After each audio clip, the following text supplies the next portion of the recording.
Welcome to the Uniquely Healthy podcast. I'm your host, Maryannauger, or you can call me Marianne. I'm a weight-inclusive, anti-diet certified personal trainer, online coach, fitness instructor, and nutrition coach. I want to help you find your unique way of being healthy through self-care and by incorporating healthy habits. I hope this podcast episode helps you become uniquely healthy.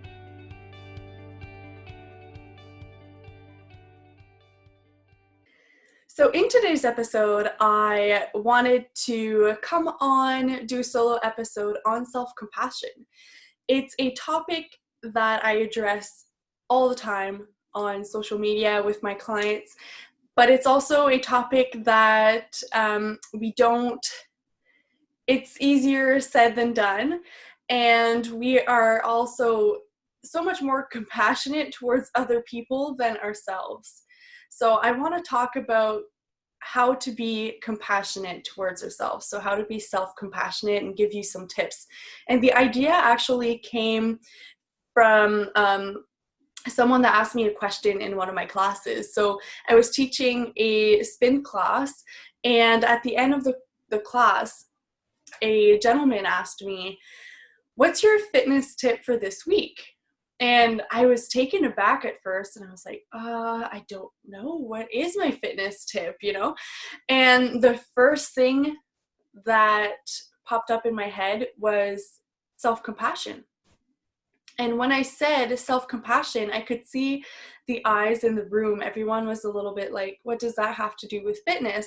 But when I started explaining it, I could tell that everyone kind of understood where I was coming from, and I saw a lot of nodding.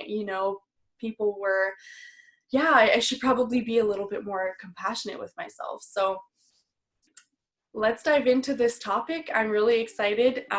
If you do like this podcast, by the way, make sure to give it a 5-star review on iTunes or on the platform that you listen. It will really, really help me out.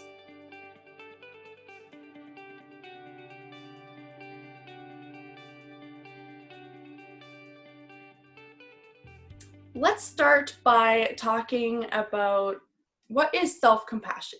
So I Googled what the definition was. I got a few different ones, but the one that I preferred was on dictionary.com, and it said a feeling of deep sympathy and sorrow for another who is stricken by misfortune, accompanied by a strong desire to alleviate the suffering.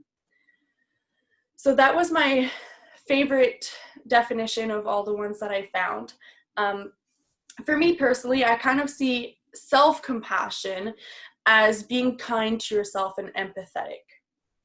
So it's about like putting yourself in other people's shoes or in your own shoes and kind of understanding what's going on and just being kind to yourself. If you have a different definition to what self-compassion is, don't hesitate to either send me a message on social media or to leave a comment on the YouTube video for this podcast episode. So what does it entail then? So we know that it's being kind to yourself and empathetic, but what does that really mean? The biggest example that I use is always, how would you speak to a loved one in a certain situation? So for example, if you haven't worked out as much as you would have liked, for example, and then your first response is to beat yourself up for it and say mean things to yourself, and think you're a failure and all that stuff. But would you think the same if your mom or your brother or your friend or anyone that you love, would you tell them that they are a bad person if they didn't go to the gym as much as they wanted to?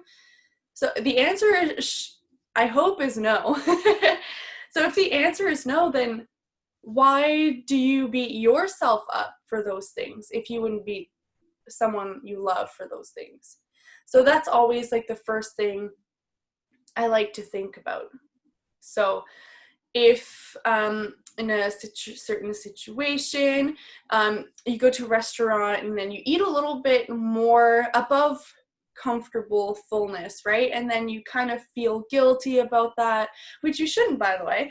But we tend to feel guilty and beat ourselves up and then think we're a failure. But if your best friend told you that they did that they went to a restaurant and ate past comfortable fullness and that they don't feel good, that they feel like a failure or whatever, how would you respond to them? Probably with compassion, right? You wouldn't tell them that they suck and that they should have done better. You would tell them that it's okay and that, now next time they can just pay a little bit more attention to their society cues and that it's okay, and you'll probably give them tips on how they can make themselves feel better and that you feel for them and all that stuff. So if we would do that for a friend, why can't we do that for ourselves, right? That's I think the biggest thing in self-compassion that has helped me personally is to think, what would I tell someone else?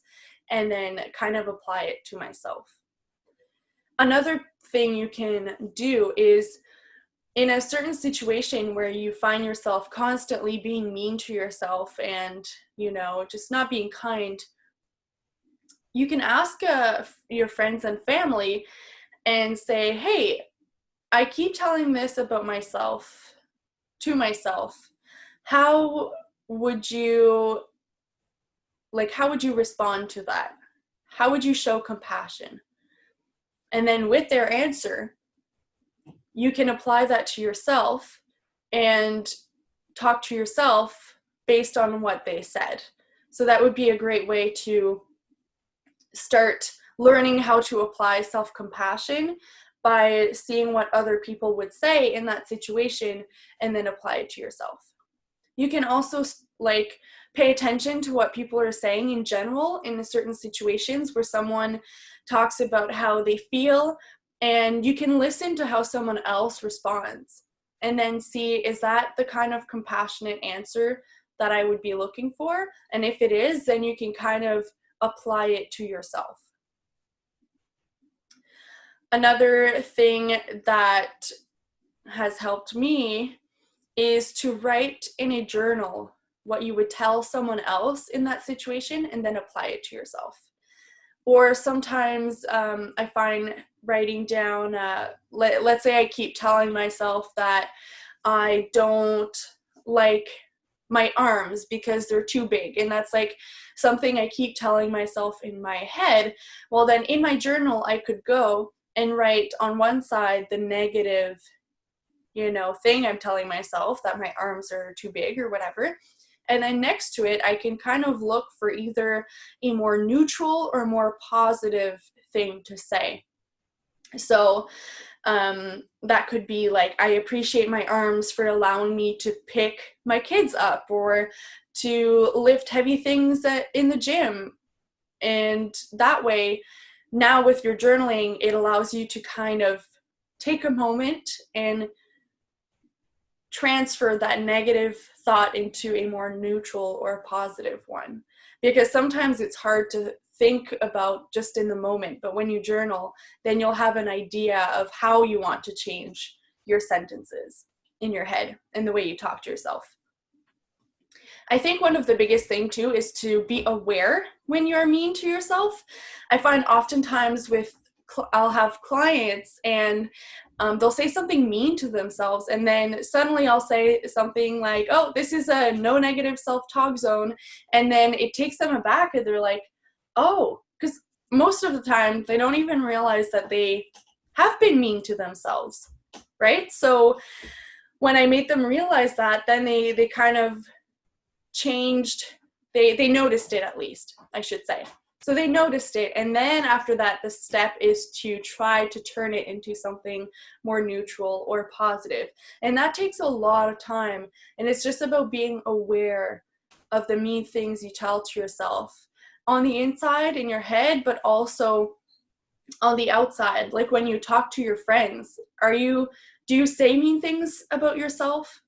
Do you say things like, oh, I suck at this, or I'm not good at that, or I can't do that? Do you say those things? If you do, then maybe you should start noticing them And then trying to use the tips I gave, like asking a friend or family, or writing it in your journal, or thinking, hey, would I talk to my best friend like this? Probably not, so I shouldn't talk to myself like this. So these are my tips. I wanted to keep this episode really short and sweet because I find if there's a lot of information, it becomes a little overwhelming. So I kind of wanted to give like 3 tips that you could put in practice and use to, in whatever way works best for you, right? So one thing might work for you and not all 3, or maybe you'll need a combination of all 3. So whatever works best for you, you can take or leave whatever you want.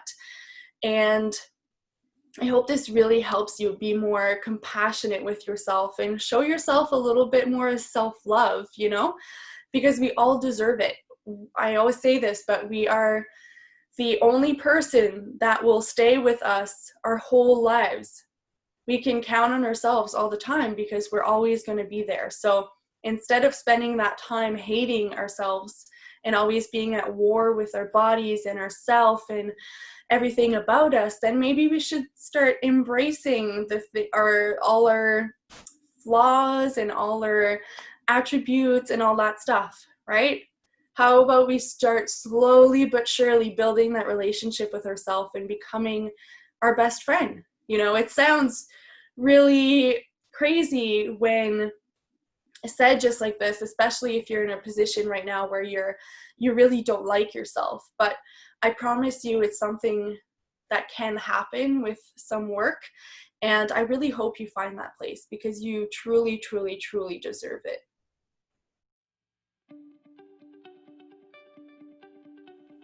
So if you liked this episode, again, please give it a 5-star review on iTunes, or if you're watching on YouTube, give it a big thumbs up and subscribe to the channel so that you can see future videos. And if you're interested in coaching with me, you can send me an email. I will link the email down below. I do personal training, online coaching, and I do include self-compassion and self-love and all those things in my coaching because I think it's just so important. So I'm just gonna end here, and I really hope you have a wonderful day, and I'll see you in a future episode. Bye.